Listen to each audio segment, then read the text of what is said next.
ইমাম বাইজিবুর রহমতুল্লাহ উনি কোন মাকামের বললে একজন সরকার শুনতে খারাপ শোনা যায়? হ্যাঁ, আসলে তবুদ ছিল। হ্যাঁ, রুহানিয়ত নাই সে কি ব্যাখ্যা করবো কোরআন শরীফে? আল্লাহ কোরআন বলে দিলেন না যে শুধু আমরা প্রতিদিনই বলি ওয়াল্লাযী আনজালা আলাইকাল কিতাবা মিনহু আয়াতুন মুহকামাতুন ওয়া মুতাশাবিহাতুন। দুই প্রকার আয়াত শরীফ, একটা হলো আদেশ ওযু গোসল নামাজ হজ, এটা ঠিক আছে, এটা সাথে আলোচনা করছি। একটা মুতাশাবিহাত, এটা মুকাত্তাতে বলছি। দেখুন আল্লাহ নিজে বলেন ফাআম্মাল্লাযীনা ফি কুলুবিহিম যায়গুন ফাত্তাবিউনা মা তাশাবিহু মিনহু, যাদের অন্তরে বক্রতা আছে তারা ওই আয়াত মুতাশাবিহকে অনুসরণ করে। কেন? ইবতিগাল ফিতনা ইবতিগা তাউইলহি, এটা যে বাতিলের জন্য বলেছে, ঠিক আছে, যারা ফিতনা সৃষ্টি করার জন্য, অপব্যাখ্যা করার জন্য। আল্লাহ বললেন ওমা ইয়ালামু তাউইলাহু ইল্লাল্লাহ, শেষ। ওমা ইয়ালামু তাউইলাহু ইল্লাল্লাহ, আল্লাহ পাক তিনি ছাড়া এই সমস্ত কোন আয়াতের মুতাশাবিহাতের অর্থ কেউ জানে না। এটা কি সত্য না অসত্য? হ্যাঁ, সত্য না অসত্য? সত্য যদি হয় তাহলে তাই জন্য কথা চলবে, থাকবে না। আমি তো ওই কথা বারবার বলি, তোমরা আমার কথা বুঝো না। মান ক্বালা ফিল কোরআনি বিগাইরি, মান ক্বালা ফিল কোরআনি বিগাইরি ফালিয়াতাবাওয়া মাকাদাহু মিনান নার, এর অর্থ অনেক বুঝানি আছে হাদিস শরীফের।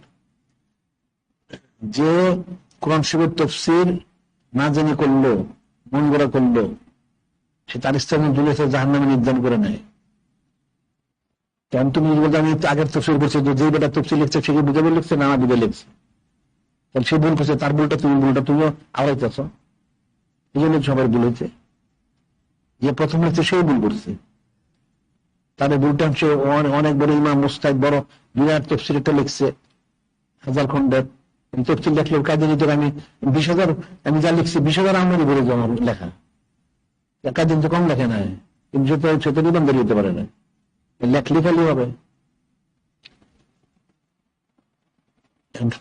অনেক বড় মুক্তি জামালে তাও, সেটা কি বিষয়টা কি? নূরে মুজাসসাম হাবিবুল্লাহ হুজুর পাক সাল্লাল্লাহু আলাইহি ওয়াসাল্লাম শান মোবারক পক্ষে না খেলা দেখতে হবে। শান মোবারক অনুযায়ী সব ঠিক আছে, যে একটা ফুটপাতের লোক যদি লেখা ঠিক আছে। একটা কথা আছে না আরবিতে, কালিমাত হিকমাত মিন সাফিন ফাদলুহা, কালিমাত সাফিয়াতুন মিন হাকিম ফাতরুকুহা। জ্ঞানমূলক কথা যে একটা মূর্খ লোক বলে, মানুষ যাকে মূর্খ মনে করে, সেটা জ্ঞানমূলক তারটি গ্রহণ করতে হবে। কথা হচ্ছে অনেক জ্ঞানী দাবি করে, সেটা বুর্বসূচক কথা বলে সেটা গ্রহণ করা যাবে না। আর এখানে যেহেতু নূরে মুজাসসাম হাবিবুল্লাহ হুজুর পাক সাল্লাল্লাহু আলাইহি ওয়াসাল্লাম বিষয়, এখান থেকে আরো কথা চলবে না।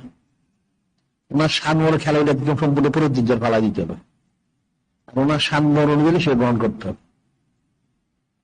এমন লেখছে অনেকে, জন্য যারা এই সমস্ত পরিস্থিতিটা বলি এই পড়ার কারণে তারা বিভ্রান্ত হয়ে গেছে। এত বড় ইমাম মুস্তাহিদ লিখছে, এত বড় মুফাসসির কোরআন লিখছে, তুমি লিখছে, তাহলে এটা কি ভুল হবে না শুদ্ধ? তাহলে তো এটাই হয়তো শুদ্ধ হবে, নাউযুবিল্লাহ। যত বড় মুফাসসির কোরআন সে যেই হোক, কার সম্পর্কে সে লিখলো? তোমার থেকে সে বড়? হ্যাঁ, বড় হয়েছে, তাহলে তারটা গ্রহণযোগ্য হবে কেন? তারটা তো গ্রহণযোগ্য হবে না।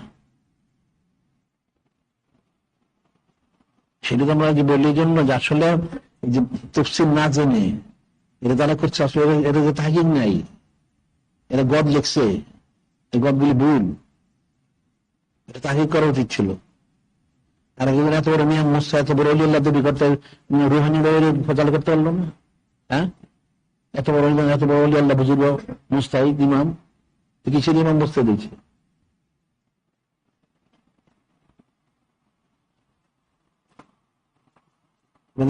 সে রুহানি ফেসালা করো। যদি বড় ইমাম মসজিদ হয়ে থাকে, বড় ওলিয়াল্লাহ, তাহলে সে তো রুহানি ফেসালা করতে পারে। আর যারা নাই তারা ঠিক আছে, আমরা তো নাই, যোগ্যতা নাই, কি করবো, যা শুনি তাই। যদি ইমাম বড় ওলিয়াল্লাহ হয় কেউ, তাহলে ঠিক আছে, তো সে ওইভাবে রুহানি ফেসালা করুক না, তাহলে তো হয়ে যায়। জাহিরি ফেসালা কি প্রয়োজন আছে? সব জিনিস তো জাহিরি ফেসালা হয় না। আর এখানে যেহেতু যখন নূরে মুজাসসাম হাবিবুল্লাহ হুজুর পাক সাল্লাল্লাহু আলাইহি ওয়াসাল্লাম ওনার বিষয়টা আসবে, এখানে তো অনেক সাবধান থাকতে হবে। এই কথা বললে চলবে না। অন্য কারো ব্যাপারে কথা বলা যেতে পারে, এই সেখানে তো কথা বলার সুযোগ নাই। বিষয়টা তো কঠিন একটা বিষয়।